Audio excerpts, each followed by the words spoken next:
Today we are interviewing Qigong Master David Silver to learn about the practice of Chinese Qigong.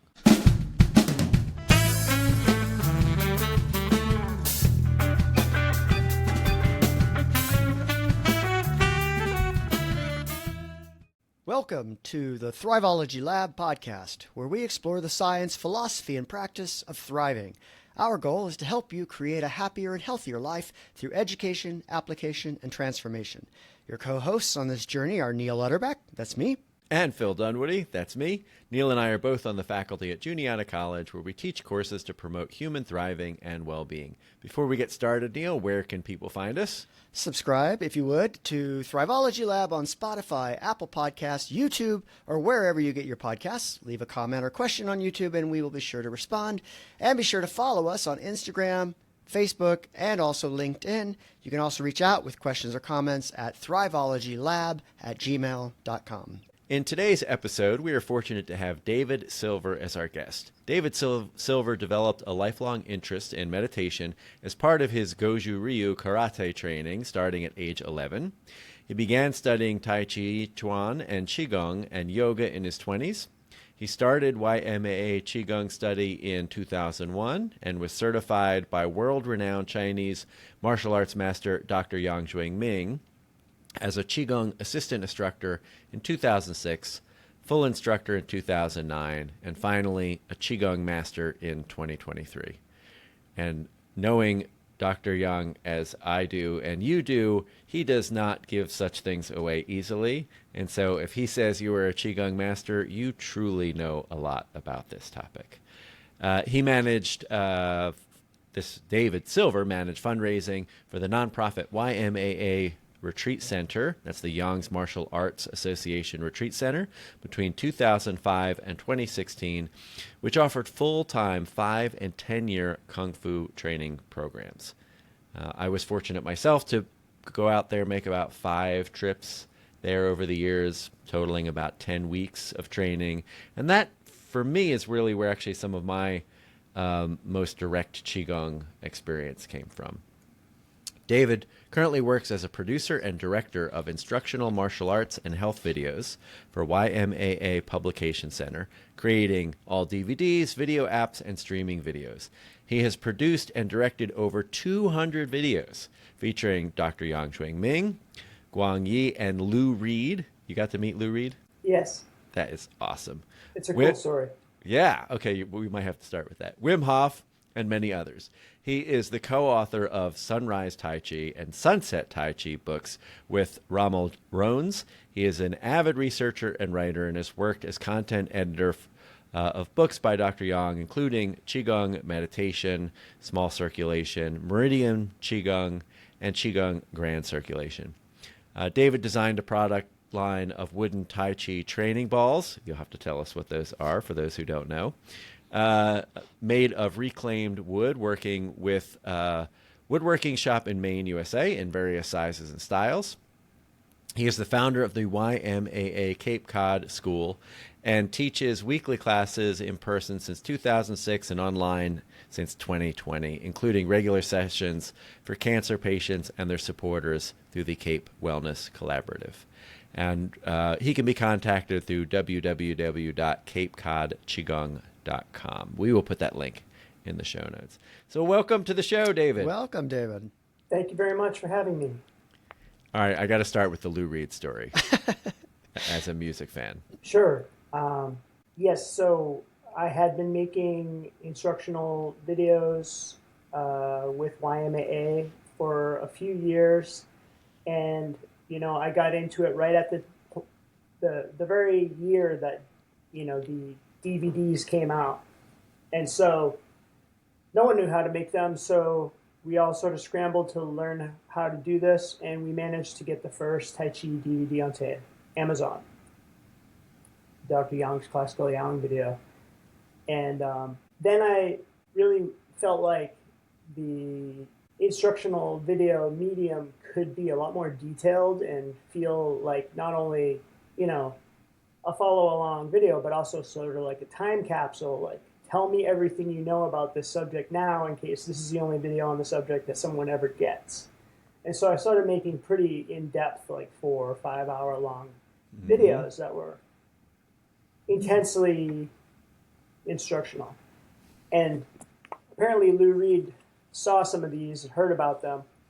So one day I'm out in my front yard cutting firewood, with a chainsaw, and my wife is yelling from the front step, "David! Lou Reed's on the telephone!" I was like, "What? Yeah, right." And she's like, "No, really." So I ran into the house, and I was like, "Hello," and he's like, "Hey, David, I watched some of your videos with Master Yang, and I'd like to make a video with my teacher, Master Ren Guangyi." Lou was an extremely serious Chen-style Tai Chi practitioner. In fact, his partner, Laurie Anderson, said at the moment of his death, he was laying on a chair in their backyard, just with his hands going through the Chen-style form. So it became his life to practice. And to the degree where he would take Grandmaster Ren Guangyi on tour with him to do a Chen-style performance on stage during one of the extended guitar freakouts that Lou did, just to try to get some people excited about Tai Chi, give them an experience of it, let them know that it existed.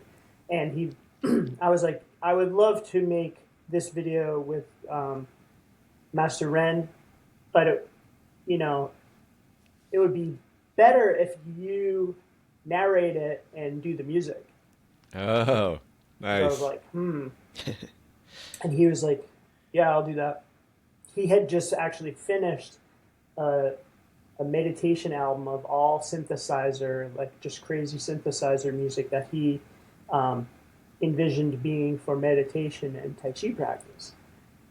So we quickly put this thing together, and I went to Central Park in New York City. We got permits to film there, which is a crazy place, beautiful place to film. Immediately when we get there, we said our introductions. It was we had a meeting the day before and just hung out and chatted, and I dropped like, "Oh, I loved like metal machine music," and he's like, "Oh, you like that stuff?" And I was like, "Yeah, my first band in high school used to play White Light. I'm a super fan from olden days." So just to impress upon him that I knew his stuff. But we get to Central Park, and immediately police show up, and they're like, "You can't film here." And I was like, "Oh, we have permits." And he was like, "Yeah, but you can't put your tripod on the grass." And I was like, "Well, what is the permit for if you can't put a tripod down to film with?" And it's just a weird thing that, yeah, you can film in Central Park, but you cannot put tripods into the grass or onto the grass. Okay. So we had to do this in this bizarre way where we were only allowed to have a tripod on the sidewalk facing the park. And then I had another camera actually poised up on top of a boulder precariously with this like $25,000 camera teetering to get a side angle, because we always want to present like a multi-angle view so people can learn. And then we had written a script. Lou and I together had written this sort of intro script that is like, Chen Tai Chi is the system of practice where doctors and martial artists came together to create this form, blah, blah, blah. And on the way into town, he's like, "So how are we doing this?" And I was like, "Well, we'll just put a lav mic on you at the shoot with something beautiful in the background and capture your audio, on the same day." And he's like, "You're not recording my voice with a lav mic." And I was like, oh, it's like this. Okay. So fortunately I had a producer friend in New York City, and I was like, "Hey, do you want to record Lou Reed tomorrow?" And he was like, "Oh my God, what?" And he had to drop everything. And I was like, and he's really like, I found out he's like an incredible technophile. Like he knew more about the cameras than our camera guy, and he knew more about the lens. Right. So bring your nicest microphone. So fortunately, this producer, who's an old friend of mine, a bandmate, Joel Hamilton, knew a guy who had the actual same microphone that Lou Reed had used in like 1972, and he brought it to this session that we managed to book in one day in like a bulletproof case, and opened it for Lou's approval. And he was like, "Oh yeah, this microphone, I remember." So we were in his good graces, and I still have the raw audio of recording his intro thing where he's dropping F-bombs every like half sentence. And at one point he's like, "The origin of Tai Chi is blah, blah, blah." And I was like, "That whole thing was perfect. Could we just grab one word? Will you just say the origin of Tai Chi?" And he's like, "Yeah, the origin of Tai Chi is blah, blah, blah." And I was like, "I'm sorry, but will you just say the origin of Tai Chi?" And he's like, "David, I say it my way, and you're from Boston." He refused. He would not. And so the introduction is him standing there doing this intro with a lav mic, but then we had to take the audio and piece together sentences, literally 4 words at a time, for the entire introduction of this. And do you edit out all the F-bombs? We did, but I'm super tempted to drop like an electronic music track by Lou Reed that's just all the F-bombs. I think we need the unedited director's cut. Yeah. Anyway, so I know it was ultimately an honor to work with Master Ren, who's a great teacher, and it was very cool to learn about Lou's incredible passion for Tai Chi. Yeah, which is very long standing. I mean, he's done a lot to try and kind of promote it, and I know it's a pretty dedicated practitioner. Yeah. For the uninitiated, because you and I practice Qigong and Tai Chi, but a good place to start might be, what are we talking about? What is Qigong? What is this thing? Sure. So Qigong translates from Chinese to energy work. Qi is the Chinese word for the energy in our bodies, which we now, refer to as bioelectricity.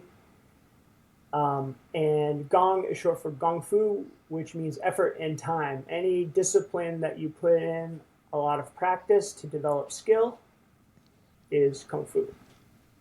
So it's the art and skill of working with your body's energy. And we have 2 primary goals in Qigong practice, which is to increase the quantity of energy in your body and improve the quality of your circulation.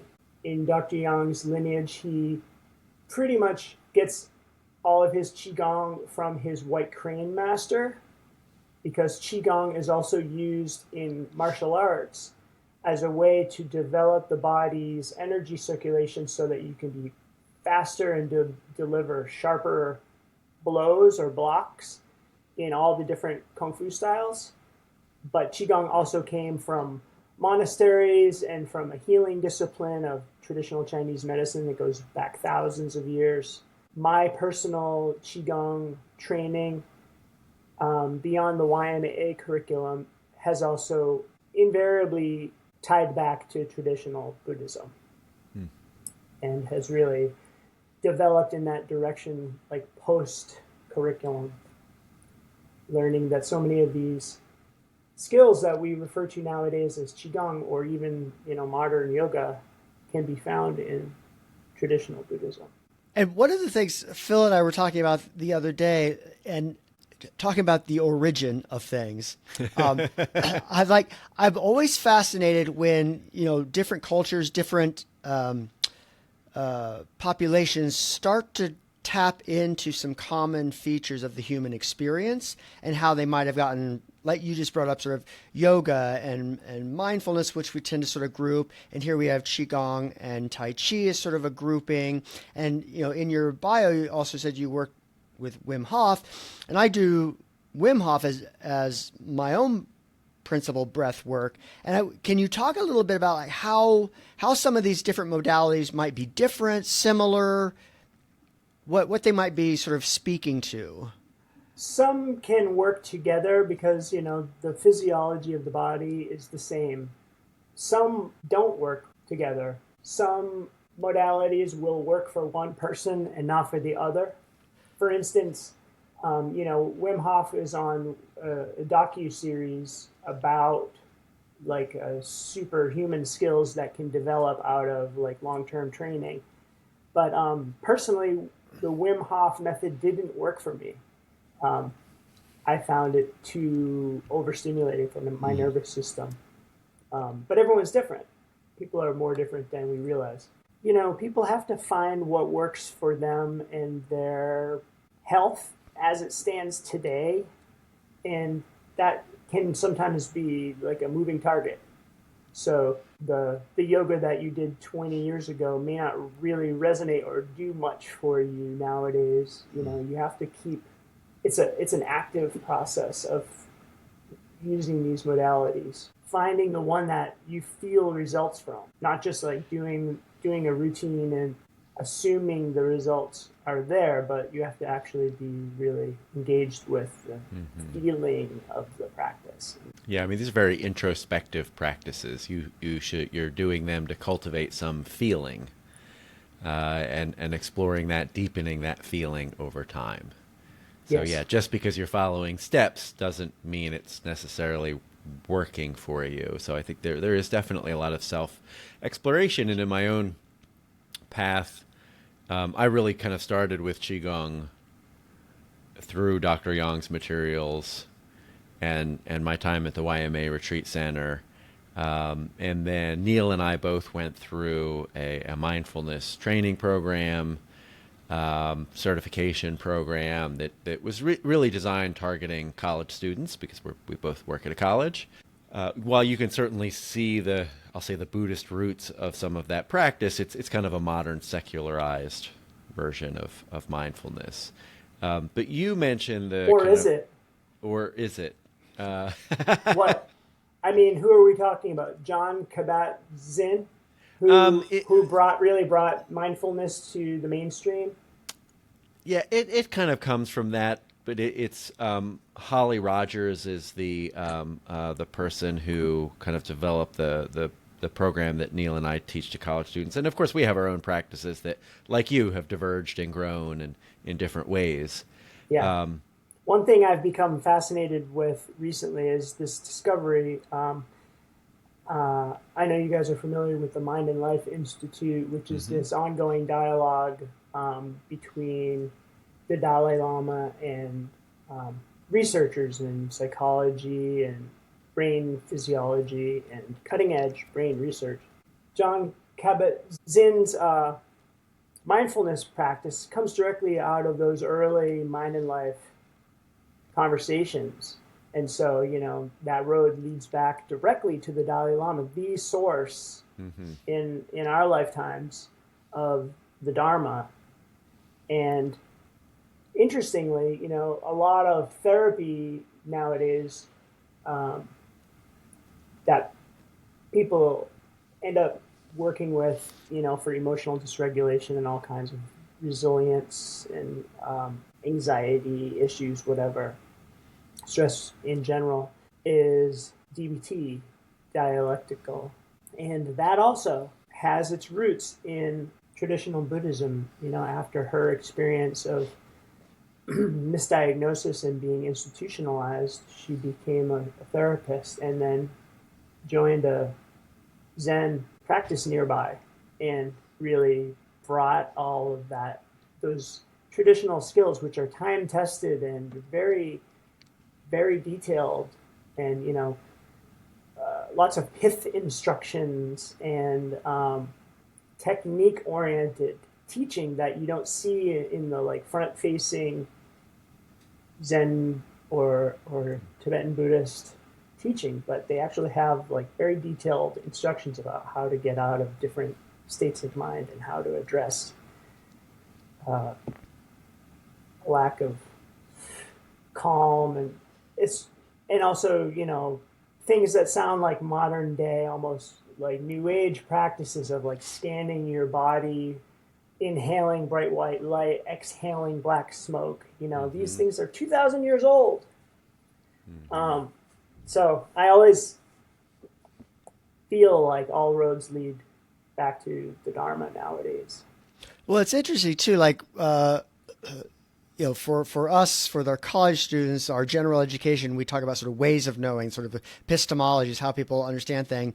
And I'm always sort of fascinated how, science, like contrast therapies of sort of ice baths and saunas are very hip and cool now, but they've been practiced for ever. And now sort of, science comes around. It's like, oh, this is a cool thing. It's like, well, yeah, we've known that as human beings for a while. But that how we can find our way into these practices and reinvigorate these practices for people through a different lens, through a different language of talking about them. And maybe for some people, the esoteric or the spiritual is not a door through which they're willing to go. And so maybe the science is a way that, like, okay, now I'm going to go into this, talk about it through a secular lens, but I'm getting some of the same benefits that I would. 100%. The, Western medical science increasingly, talks about like psychoneuroimmunology, where, newsflash, they discovered your mind controls your immune system. Or like, wow, really? Of course it does. Or there are so many instances where we rediscover something. Western medical science is excited about their discovery of ion channels, these places where streams of electrons can move through the body rapidly without resistance. Sounds darn similar to the concept of meridians and the energy body theory that has been passed down to us for 2,000 years. So eventually they'll realize they're talking about the same thing in different languages, and the East and West are going to come together. It's not a matter of like one versus the other, which has been this sort of allopathic approach that's happened from the 19th century, where it was like a fight between TCM and Western medical science, literally to the point of inspiring the Cultural Revolution, which was a psychotic, schizophrenic cultural outburst of insanity in China. I wrote an article about that topic that's coming out in the beginning of October. But yeah, they're merging right now rapidly. Every oncology lab across the United States has an adjacent acupuncture clinic. Mm-hmm.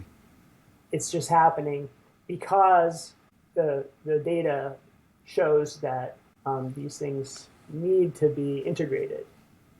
Yeah, and science, to part of your point, science also works in fads, right? Like they latch onto something and it's really big. And mindfulness has just kind of become ubiquitous now to some extent. And I was looking today, PsycInfo is like the largest database of psychology journal articles that are published, right? So it's only psychology, but still it's worldwide. It's a huge database.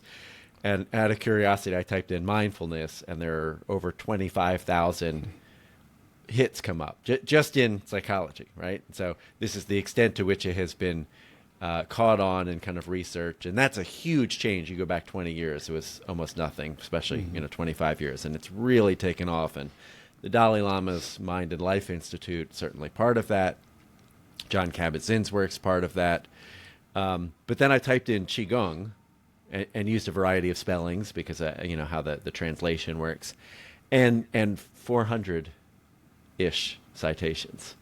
And so it was interesting to me kind of how much research there is, at least on the psychological health benefits of mindfulness, and how little I could actually find published on Qigong, at least in that area. There's definitely a lot of that work being done in the National Institute of Health, but more often than not, they'll just call it Tai Chi, even when what they're doing is Qigong, because it's the cue, I think. When I first discovered Qigong, I was so shocked to discover the thing I had been thinking about and I wish existed was real. And wait, it's like thousands of years old, and there's this whole like modality. And I thought for sure that, by the year 2025, it would be, a household word and the most popular thing in the world. And, I work at publishing. We've always had a sort of saying in publishing or a sort of walking belief system that Tai Chi is 15 or 20 years behind yoga as far as its mainstreaming happening. And sure enough, after yoga appeared in every mall across the country, Tai Chi, I don't know, 6 or 7 years ago, really hit the mainstream in a big way, that you can't watch television without seeing people do Tai Chi in an arthritis commercial, or hear or read about Tai Chi. Actually, Men's Health magazine just did a huge piece about the benefits of Tai Chi in July this year, and our sales like doubled. So it's really happened for Tai Chi, but Qigong, there are less Qigong teachers now in my area than when I started. And there are less Qigong teachers across the nation that I hear from in my sales position than when I began. And the topic is not flourishing. It is really, I think, because it's just sort of folded into Tai Chi, that people feel like we don't need both. But they're really quite separate. So I definitely could have had, 5 times as many students in my classes since 2006 if I called them Tai Chi or taught Tai Chi, which people very often walk in the door asking for. But I felt like a responsibility to push this rock uphill of just having the weird keyword and trying to tell people what it is and focusing on that. Because more often than not, people walking into my class were coming from a community center Tai Chi class where they missed class number 3 and they didn't learn movement number 12, and then the teacher didn't go back and explain it, and they came so stressed out and frustrated. And I was like, that is not how people should be teaching Tai Chi in the world. But it's very often the case where, people are not experiencing a somatic intervention of relief and calm and peace. So I really focused 100% on that, and even more than the YMA curriculum really asked me to, because based on the demand or the need of my community and the people walking in the door. So my teaching just went in that direction, and then since there has evolved into this more spiritual Qigong angle. Hey, David, you said Qigong often gets lumped in with Tai Chi, but they're very separate. Since this is principally an audio format, could you sort of talk us through, if somebody didn't know what either was practically, like what are you doing? What is it? What would if I wanted to seek it out, what would I experience in a given class? What would that look like for someone? Sure. So Tai Chi is short for Tai Chi Chuan or Taiji Chuan, Grand Ultimate Fist. What Master Yang translates as the fist of the mind. Tai Chi is a ancient Chinese martial arts style. When you do the form quickly, it's for self-defense.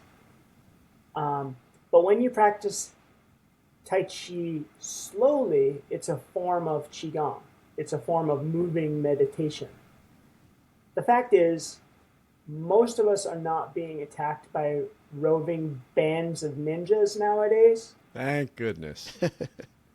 That was so annoying back, a few years ago when those pesky roving bands of ninjas constantly attacked you going to the grocery store.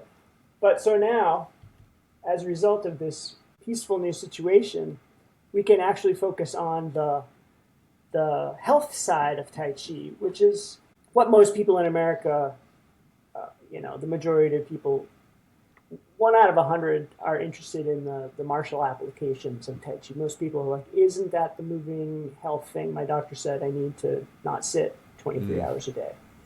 Or my blood pressure is high, or I need to work on my balance.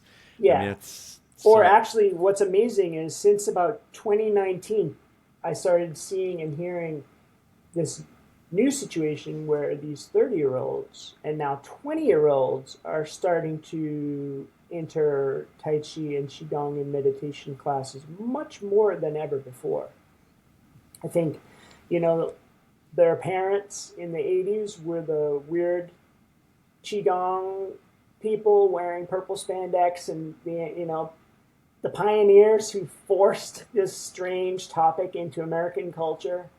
But, the 20 and 30-year-olds of today, it's been everywhere their whole lives. So it's just one of the other options. And so as a result, there's a lot of younger people showing up in classes looking for stress relief primarily.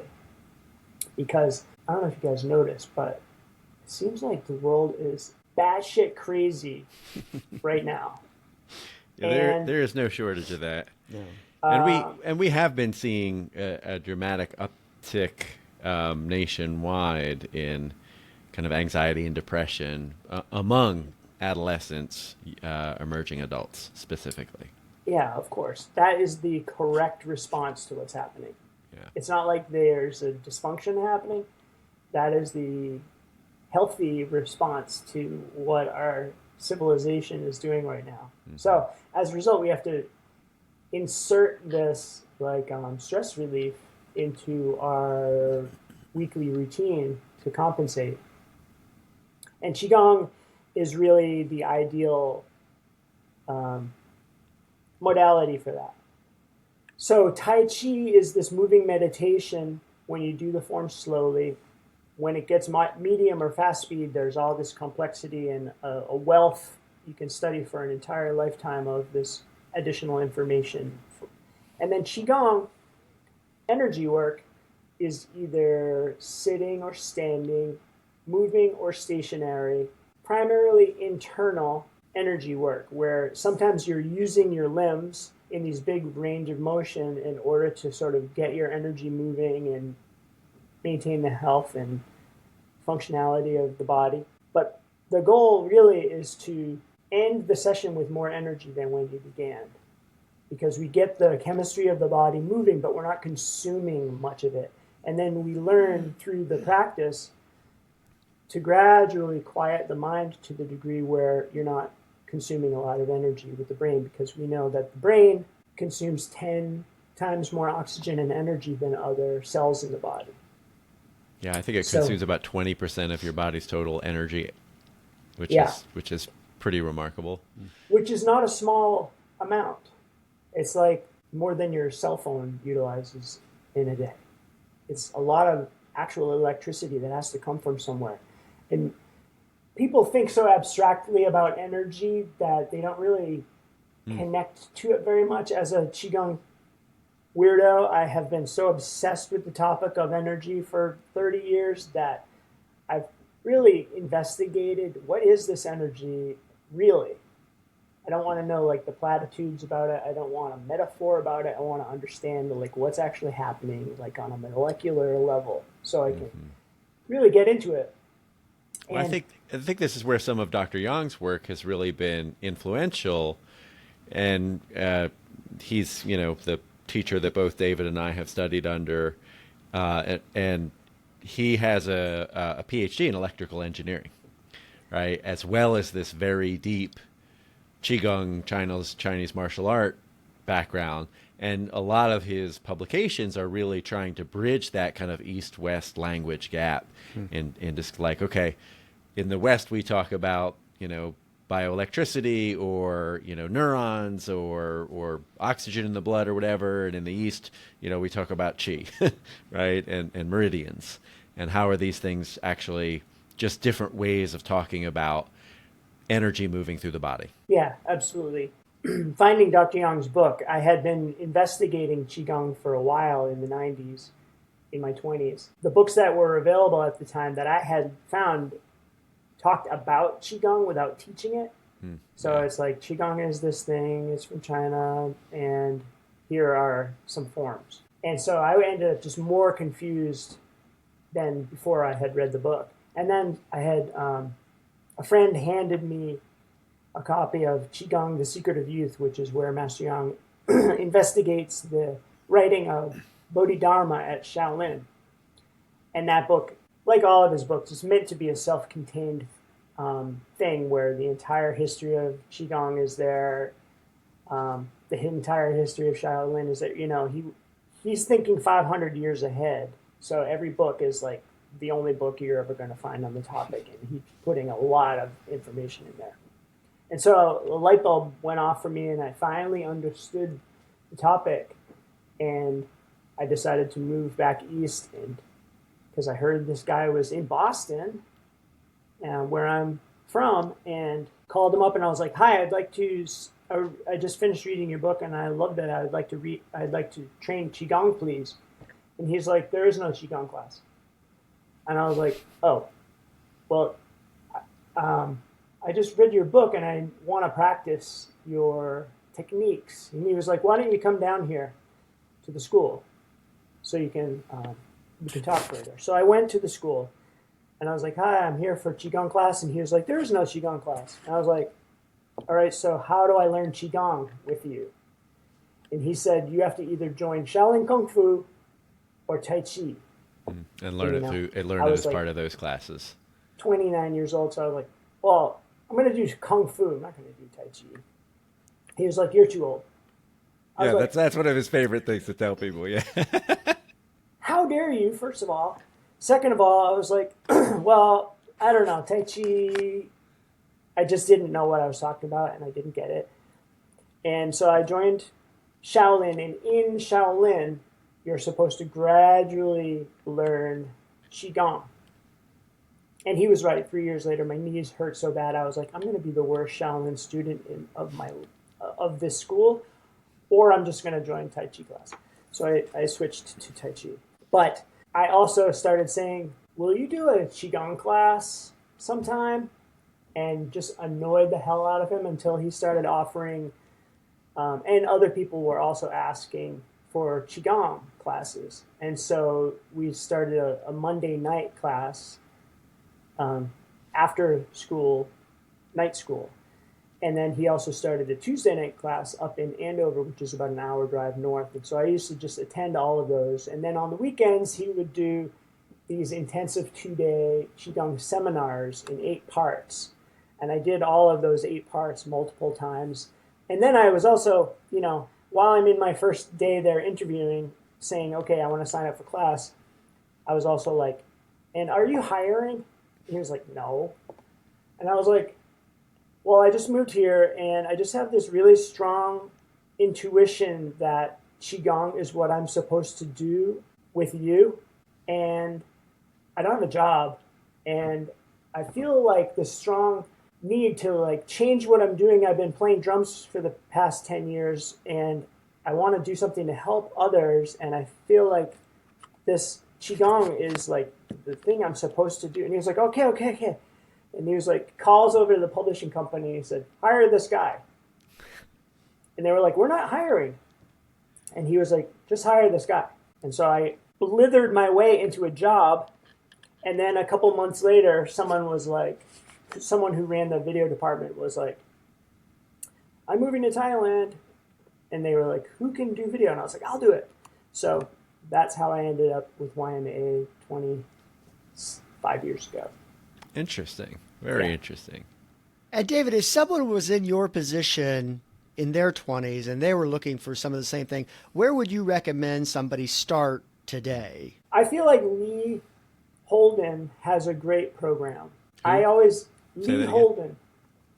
It's called Holden Qigong. He is a long-term student of Mantak Chia. Similar to me, he moved to Thailand, actually, at the time to train with Mantak Chia, who was the only other old-school Qigong teacher who was open.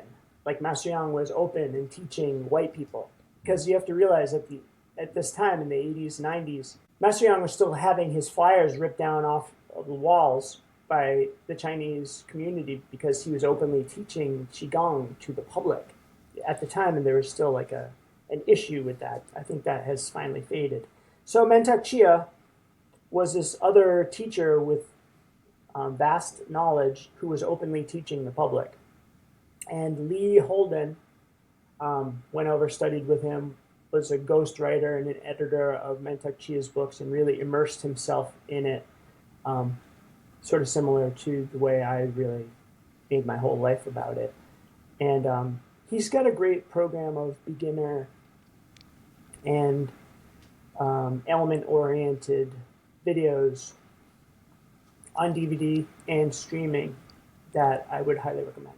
And of course, ymaa.com is also where I point people. Excellent. Yeah, so we've been, of course, talking about Qigong and Tai Chi, and I think you're right, some of the differences, right? Tai Chi does, I often refer to Tai Chi Qigong versus Tai Chi Chuan, right, to differentiate kind of that martial focus versus more the energy work focus, because you can be learning the pattern of movements and be doing both of those, one of those. I think Dr. Yang would say even the martial side, if you're not doing the Qigong, you're doing it wrong, right? That is inherently part of the practice. But you can study Qigong without any connection to martial arts. But all Chinese martial arts that I know of have a Qigong component of some sort. And it differs, hard style versus soft style, internal, external. Yeah, there's a saying that external arts train from external to internal, and internal arts train from internal to external. So eventually, if you train either one for 10 or 15 years, you'll get the whole thing. The external aspects, the physical body coordination, and the internal aspects, which is this development of additional energy than the average person. So this might be we've been talking a lot about it, and one of the criticisms you said earlier was, there's all this stuff on the history and what it's about, but not how to do it. So if someone wants to try it, can you give us like a 5-ish minute how to walk through Qigong practice? Yes. So I thought about this, and I think the most relevant thing to focus on is something that is actually considered maybe an intermediate level skill, but I personally incorporate it into all of my classes and all of the movements that we practice. It's supposed to be inside of your Tai Chi form, as you just referenced. It's also supposed to be inside all yoga movements, all sitting meditation, really all moving disciplines ultimately.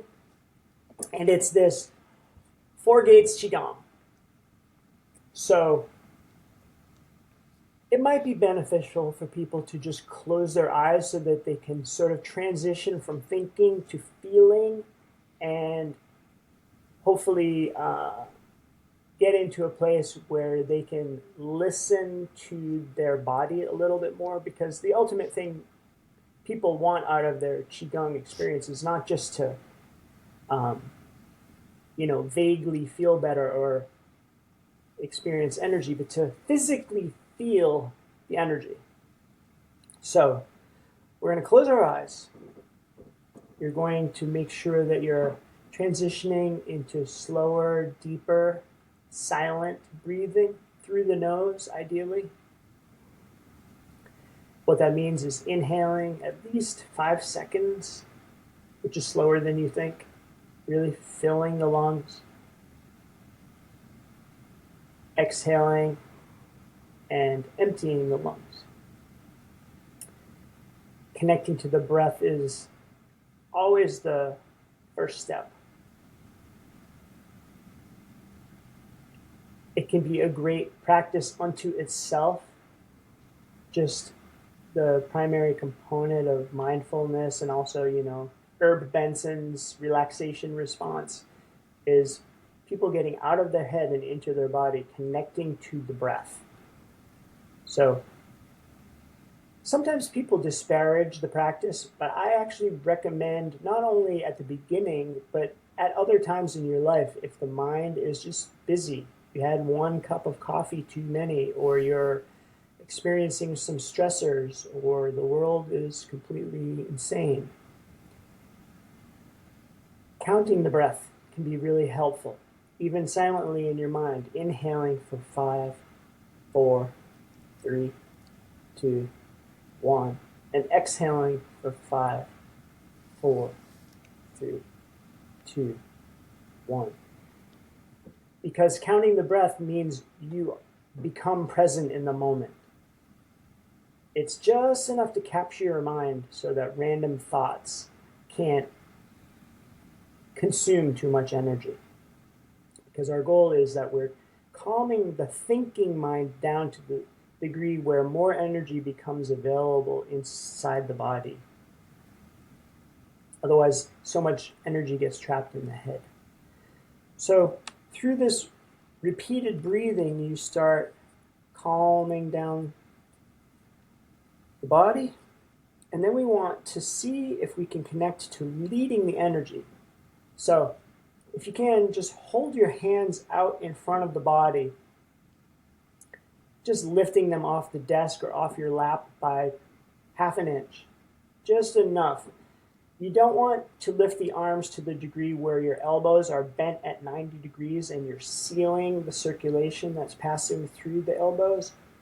It's more like you want the arms sort of outstretched so the elbows are relaxed, your shoulders are relaxed, you're sitting up straight, and your circulation can pass right down through the arms. And then if you bend your middle finger and touch the center of your palm, that point is called the Lao Gong cavity. This is a primary gate in the body where you're constantly releasing energy. The point, acupoint, is connected to the pericardium channel. The pericardium is a sac around your heart, and it's constantly releasing excess energy from the heart to maintain equilibrium in the heart's electrical activity. And so that energy is releasing from the hands all day, every day of your life. When you exhale, it increases. When you bring your mind there, it multiplies. So if you, for a moment, just bring your mind into that place, you can stop bending your finger, but be aware of that point and just bring your mind to that point. And sometimes just doing that, you'll feel the subtle tingling of energy arrive there. If not, don't worry about it. It's different for everyone. Very often, if people have issues feeling their energy in the hands, which is the easiest place to feel it, it's because of tension in the upper back and shoulders. So in our Qigong, we address that area first in order to open up the circulation of blood, nutrition, oxygen, and energy. So now we're going to coordinate the breathing with this point in the center of your hands. As you inhale, visualize that you're drawing energy not only into your lungs, but just into the center line of the torso. Don't aim right at your heart. Aim instead generally along the center line of the body. You don't have to be too specific. As you exhale, visualize not only are you exhaling through the nose, you're also emitting this energy through the palms.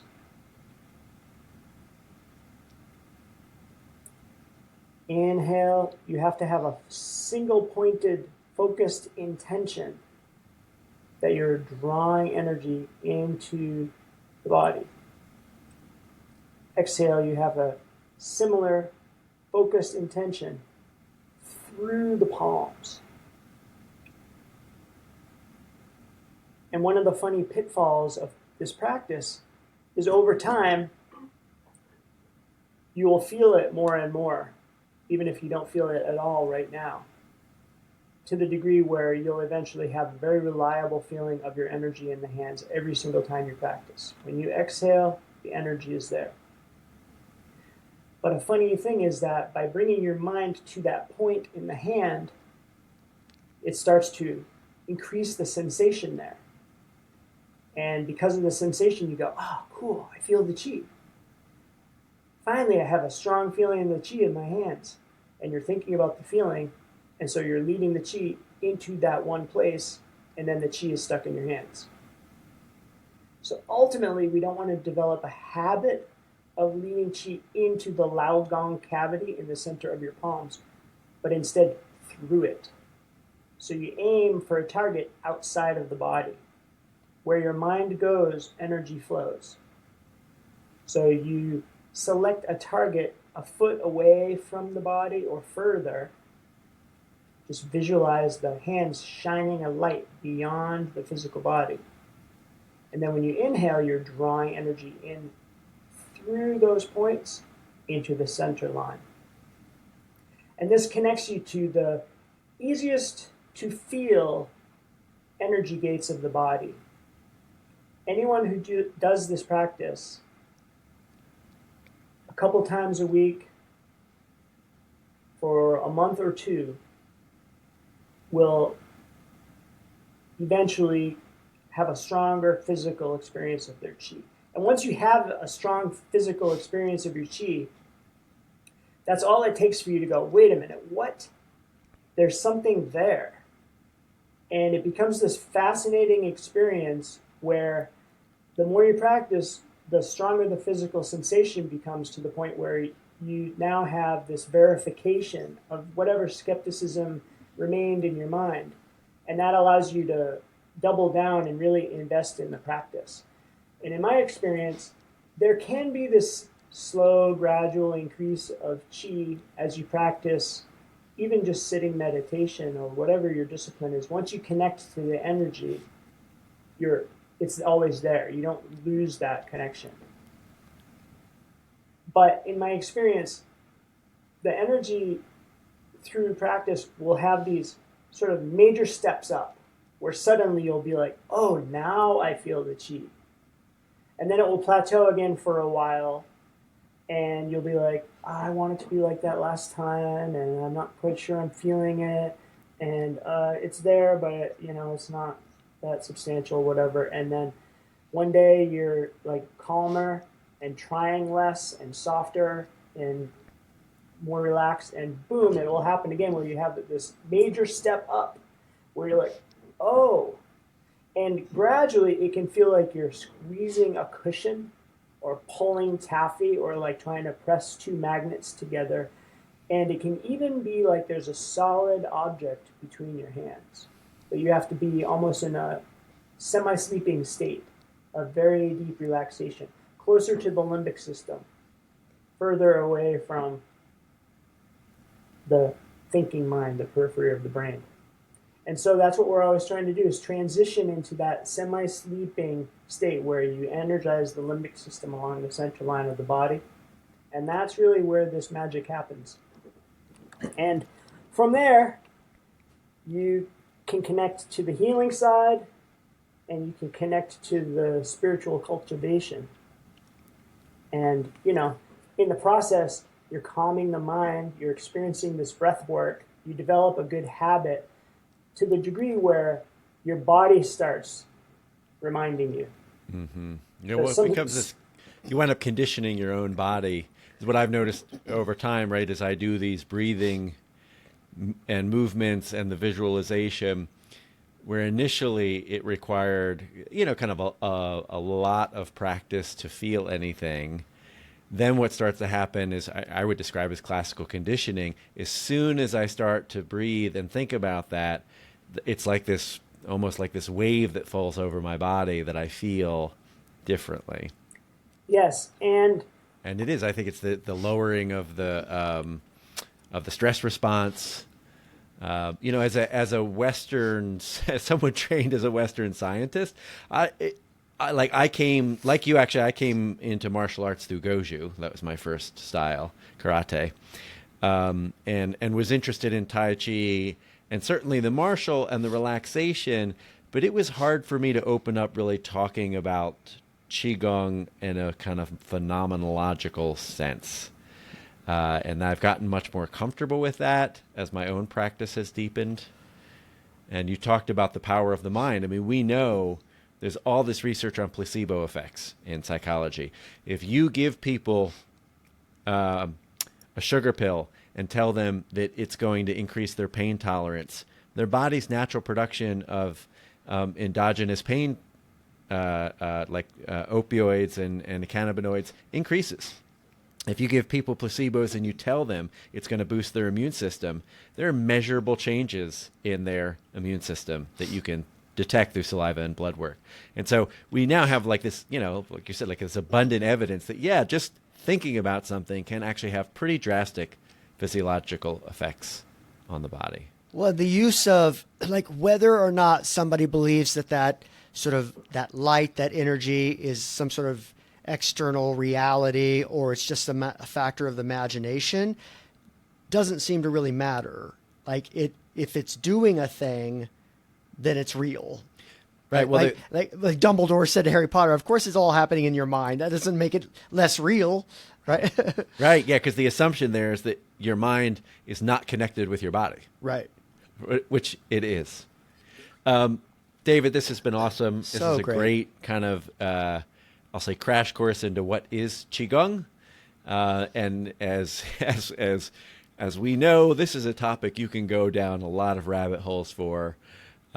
We almost every episode give people a challenge, and your challenge is to experiment with this Qigong. If you've never done meditation, great, try some of this Qigong practice. If you're more familiar with a mindfulness type approach, play with this kind of awareness of energy in a different way. And as you mentioned, there's a lot of connections. Something I'd like to talk about more, maybe in a part 2 episode, is how they're similar or different. We like our part 2s. We like our part 2s. It's a topic you can spend a lot of time on because it's kind of like the big question. People are like, but aren't they the same thing, or are they different, or there's a lot of overlap. All right, that is it for this episode. Thanks again. Thank you, David Silver. Folks, please subscribe to the Thrivology Lab on Spotify, Apple Podcasts, YouTube, or wherever you get your podcasts. Leave a comment or question on YouTube, and we will be sure to respond. And be sure to follow us on Instagram and Facebook. If you have questions or comments, or if there's a subject you'd like to hear us discuss, please reach out to thrivologylab@gmail.com. Thrive on, friends. Thrive on.